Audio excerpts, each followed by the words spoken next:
And this is typical of the Carlsbad maneuver, but it's actually a serious positional mistake.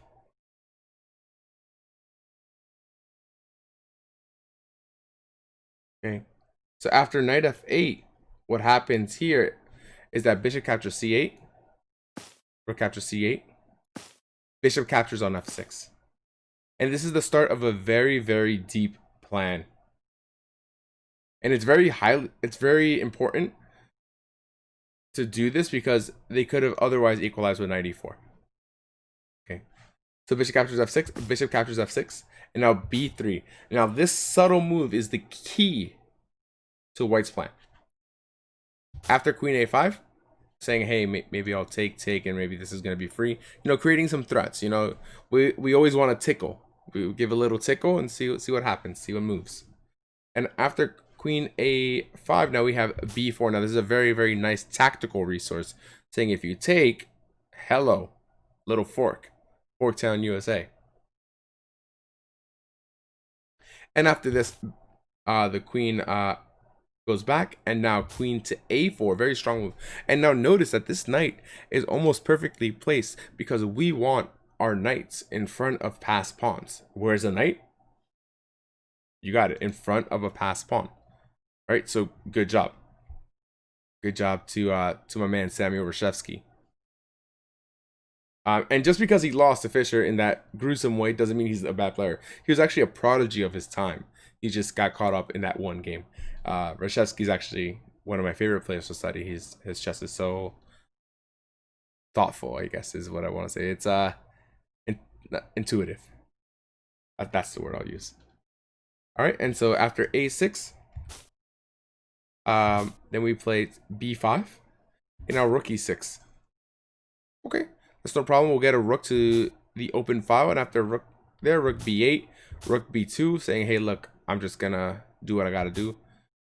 Bishop here, now captures on a6, captures queen back. And now finally, the deployment of the other rook to b1, rook to a7. Okay, rook to a7 is good, and now we play a4, very strong move. And then they play knight c7. Okay, and everything looks equal here. Everything looks nice. You know, they have some pressure. They probably want to play b5, right? And after b5, it seems like they've gotten rid of the weakness on the queen side. They're ready to attack. Their pawn on d5 is now actually supporting that pawn on c4, which is kind of, we always have to think about it, right? Because it's a passed pawn. And now here we just play the best move probably on the board, knight e5. Reshevsky is literally very consistent with the implementation of his plan. After this, he tries to play f4 and says, hey, my knight wants to stay here, my knight's good here. But actually, this is kind of a mistake. Right after this, a better move would just be here, because now we take advantage that the queen's not defending here, and we weaken this pawn. So, but anyways, Reshevsky's Reshevsky. He plays what he plays. And this is a game that was played a long time ago, so no need to analyze that move. And now after f4, let's go into the next page. And so after f4, we have f6, knight g4. Very strong move. Knight f3 probably would have been really bad for us because of the move, like maybe bishop a3. And so we have to kind of keep our bishop honest over here and say, hey, look, okay. And after queen d7, h3, king g7, and then knight f2. Now this is a regrouping that white intended. Right, and so now we have threats of e4 coming in, maybe g4 coming in. We're always defending h3 with our knight. Okay, so what are we going to do? After bishop a3. Now, this is a good move a long time ago, but not here. Here, it's actually not that good. And Capablanca was a bit careless here. now Capablanca gets to, now Reshevsky gets to go on with his plan of rook to a2, bishop d6, rook, and then knight f to d1, f5, knight b5. Very strong move. The pair of knights disappears from the board, and now we are going to do some magic here. Knight catches c7, takes, and then my other knight goes to this beautiful square b5. And we've talked about outposts before, and this knight has a beautiful outpost here, and basically what that means is that no pawn can attack it. He's attacking a lot of the enemy's territories, and it's a nuisance. So here, okay, and then after that, here, queen f3, just kind of guarding here. Then rook d8.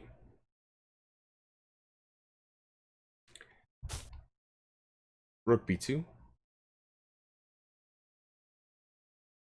And after rook b2, now he plays queen e7, which is kind of a good move. And it's a very clever idea. And after this, Capablanca actually offered a draw. That's what the text says. He offered a draw, but Reshevsky said, no draw. And he plays rook b4. It says, I'm not going to give you any activity. You do what you got to do. But we're playing this on. We're playing this. So after rook b4, he plays rook to d7. Black has to wait here. He plays king h1. Not the best move, but a move. Bishop d8. g4. A reckless move can only be explained because he was so young. And not waiting even more, just making his position better. But takes, queen d6, king g1, bishop c7, and king f2. After king f2, rook f7, and then he plays g5. Reshevsky thought that the pawn chain would cramp black even more, but he kind of misunderstood his opponent's counterplay. Because after his next few moves, it's going to seem apparent, black has something to do here. He moves the king, takes, give me the pawn, give me this. King comes over. Rook b7. Rook captures a4. Giving away the exchange, but at what cost? And says, hey, my knight's way better than that. And your rook is basically garbage, right? Like, your rook can't even go here. I mean, it can, but it can't. And then I'm going to take here. I'm going to take here. And the best move here, honestly, is just to play queen captures on d5, which was actually played.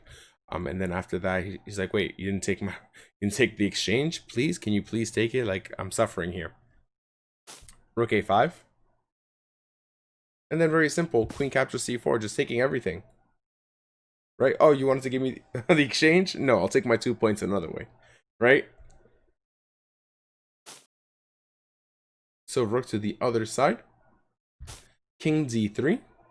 And now remember that we have a very, very nice passer, and we have a passer that's connected. So if we trade everything down, we should be slightly better. If we can trade some pieces down, then we should be slightly better. Okay. Then after queen to a8.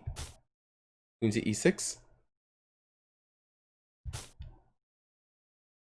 And then queen back, saying, hey, look, you want to draw again? Nope. Rook d7. We're going to activate all of our pieces, and your queen cannot get in. There's no checks. Rook hf5. Rook b3. Queen a1. Rook captures e7. Queen f1 check. King d2. And resignation after queen d2. After queen d2, it was a lights out, and it was amazing.